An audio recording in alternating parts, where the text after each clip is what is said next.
Ladies and gentlemen, my name is Tracy Jackson Kaguri. I was born and raised in Uganda. Uganda is one of those African countries that are located in sub-Saharan Africa, East Africa, surrounded by Kenya, Tanzania, Congo, Rwanda, and Sudan on top. So if you are looking on the map of Africa, that's where you're going to be located. Today we are going to be focused on lighting, creating light for others through solar power, which your teacher has talked about.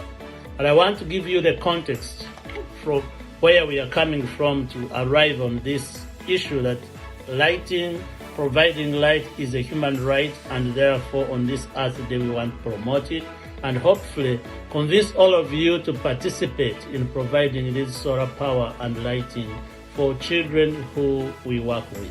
20 years ago, I started a small organization called Nyaka. Nyaka is the village where I was born and raised. I was born in this village, and so I understood all aspects of this area. I went to school in this village. School in this village was hard to attend. One, because to go to school, you have to pay for the school. Number two, you have to buy all your school materials your own.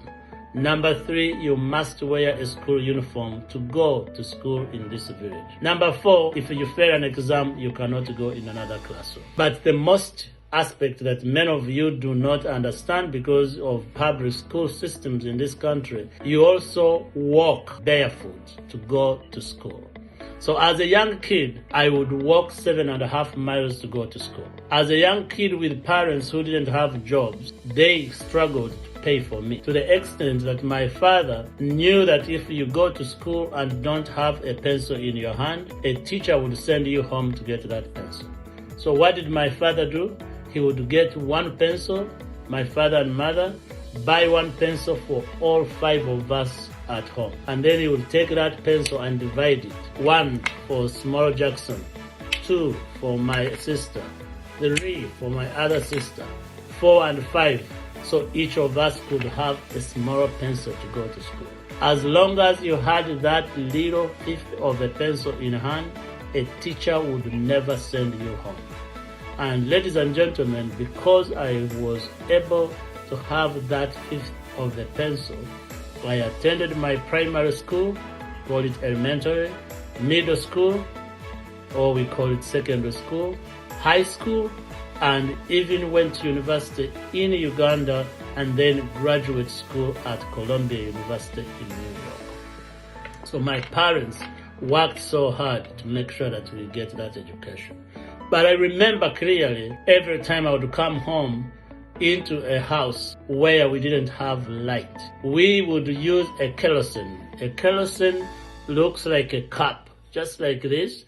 You put a hole on top of that cup and put there a piece of cloth. It brings up if you have ever been camping, you've seen those kerosene. Then you light here, put it there and grab your book. That is how you read your books at night. So I am here because I worked so hard. But I also went through the most difficult circumstances to get education. No house when I was growing up had any light. If you couldn't afford kerosene for your cup, you could not read your books. So 20 years ago, I went back to this village and started a small school called Nyaka.